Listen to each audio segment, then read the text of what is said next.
이번 시간에 우리 법인 지방소득세 신고 납부 제도에 대해서 살펴보겠습니다. 교재는 682페이지가 되겠고요.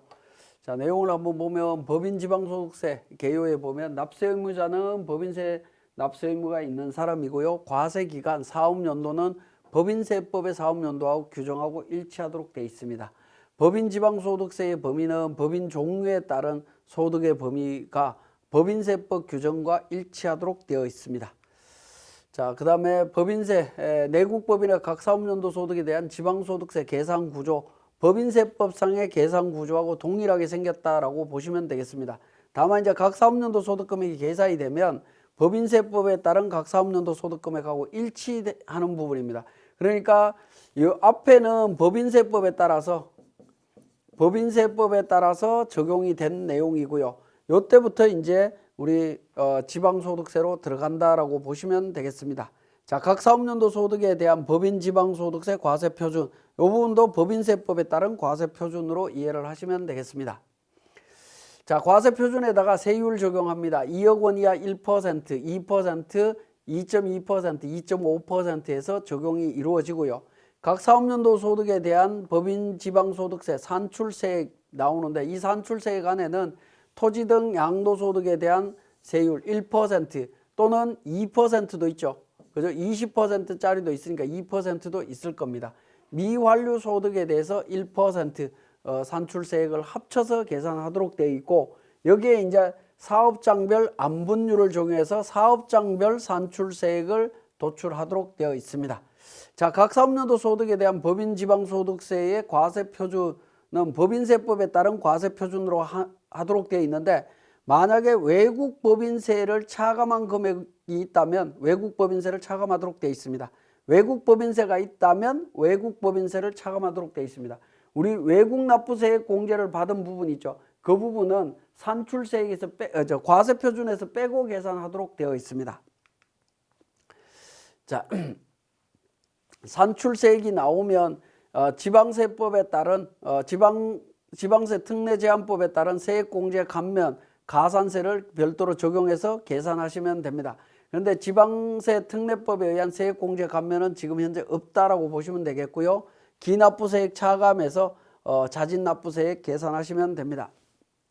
자, 세액공제 감면과 관련해서는 현행 지방세 특례 제한법에는 규정이 없다라는 거 다시 이야기하고 있고 과세표준 및 세액신고에 각 사업연도의 종료일이 속하는 달의 말일부터 4개월 내에 신고하도록 되어 있고 성실신고 확인서가 제출됐다 하더라도 신고기한은 연장되지 않습니다.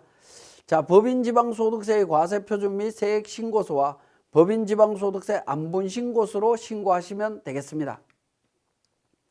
자, 법인지방소득세의 안분은 둘 이상의 지방자치단체에 법인의 사업장이 있는 경우에 안분율에 의해서 법인지방소득세를 안분해서 신고 납부하시면 되고요. 안분을 하는데 사업장은 이때 사업장의 개념은 뭐냐면 인적설비, 물적설비를 갖추고 사업 또는 사무가 이루어지는 장소가 되겠습니다.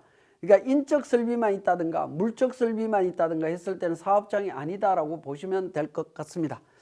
자, 그래서 안분율은 종업원 수 비율, 그 다음에 면적 비율로 안분하도록 되어 있습니다. 법인의 총 종업원 수분에 관할 지방자치단체 안에 있는 종업원 수, 그 다음에 총 건축물 연면적 분에 관할 지방자치단체 안에 있는 건축물 연면적 비율을 더해서 나누기 2 하도록 되어 있습니다.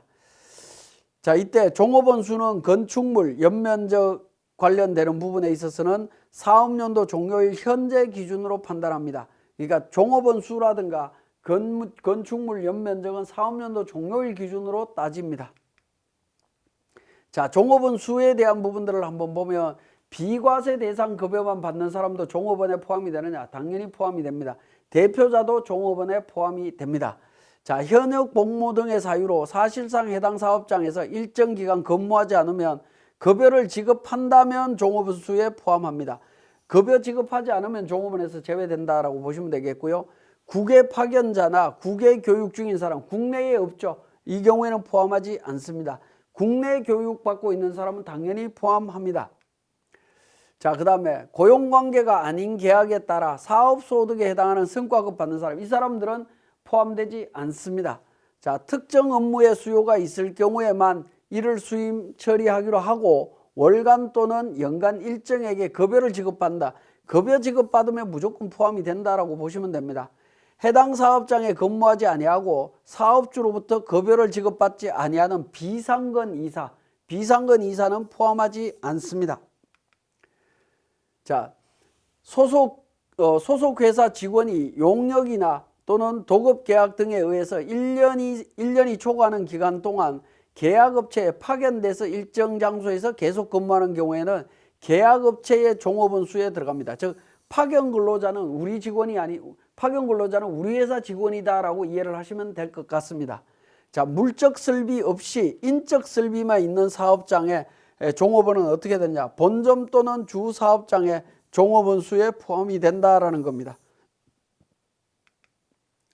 자, 건축물 관련되는 부분은 어떻게 될 거냐라는 건데 사업연도 종료일 현재 미사용 중인 공실 연면적 관련해서는 포함되지 않습니다. 사용하던 중에 사업연도 종료일 현재 일시적으로 미사용되는 건 면적에 들어갑니다. 자, 그 다음에 별도의 사업장이 필요하지 않아 주소지 또는 거소지를 사업장 소재지로 등록한 경우에 주소지 또는 거소지의 연면적도 이 부분은 건축물 연면적에 포함되지 않습니다. 자, 이 부분도 좀 주의해서 보시고요. 자, 특별시 등에서 둘 이상의 구에서 사업장이 있는 경우 신고 납부 방법 어떻게 되느냐 하는 건데 해당 특별시, 광역시에 납부할 법인 지방소득세를 본점 등의 소재지를 관할하는 구청장에게 일괄 신고 납부하시면 됩니다. 자, 일괄 신고 납부한다라는 거고요. 자, 그 다음에 특별시나 광역시 안에 법인의 본점이 없는 경우에 주된 사업장의 소재지를 관할하는 구청장한테 신고 납부하시면 됩니다. 자, 지방소득세 안분신고서 제출과 관련해서 일반적인 거는 본점 또는 주사무소의 사업장별 법인 지방소득세를 안분신고서를 각각 제출하는 겁니다. 각각 제출하도록 되어 있습니다. 그런데 이 이상의 지자체의 사업장이 있는 경우에는 본점 소재지 지방자치단체장한테 제출하면 법인의 각 사업장 소재지 지방자치단체장한테도 제출한 걸로 봅니다. 원칙은 각각 제출하는 거지만 우리가 전자신고하면서 안분계산서 만들어 갖고 신고가 들어가면 그러니까 본점에다가 안분계산서 신고가 들어가면 알아서 다 신고가 된 걸로 인정하겠다라는 겁니다. 자, 사업장이 이 이상의 사업장이 있는 경우에 법인 지방소득세 납세지 특례 어떻게 되느냐? 각각 사업장 소재지를 납세지로 합니다. 사업장 소재지를 납세지로 한다라는 겁니다. 신고도 각각 해야 되고요. 납부도 각각 하는 게 원칙입니다. 근데 신고는 어떻게 했죠? 신고는 본점 소재지에다가 일괄 신고하면 안분이 자동으로 된다라고 보시면 됩니다. 안분 신고서가 들어갔을 때, 그죠? 그렇게 적용이 됩니다. 그런데 사업장을 이전한 경우에 납세지 특례 어떻게 될 거냐라는 건데 해당 법인의 사업연도 종료일 현재 그 사업장 소재지로 합니다. 사업연도 종료일 현재 사업장 소재지로 한다라는 겁니다. 예를 들어서 2022년도 12월 31일 이후에 지방세 신고 시까지 사업장을 이전하면 그 사이에 사업장을 이전하면 어떻게 되느냐라는 겁니다. 예를 들어서 경기도 성남에 있다가 서울 강남구로 본점을 이전을 해버렸어요. 그러면 지방소득세 어디다가 신고해야 되느냐라는 건데 경기도 성남으로 신고를 해야 된다라는 겁니다. 서울 강남구로 신고하시면 안 된다라는 겁니다. 12월 31일에 있었던 장소로 신고를 하셔야 됩니다.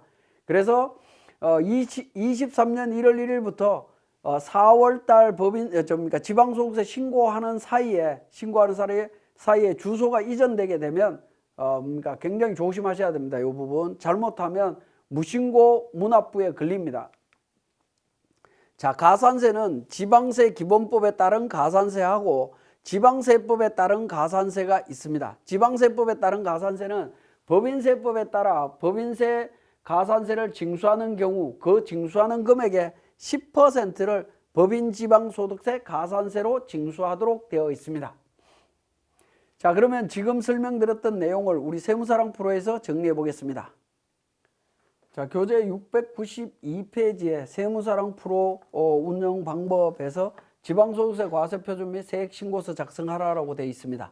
자, 우리 세액신고서 쪽에 보시면 법인 조정에 법인세 과세표준 및 세액조정 신고 계산서가 있습니다. 요 계산서 저장된 상태로 마감된 상태에서 우리 지방소득세 탭으로 갑니다.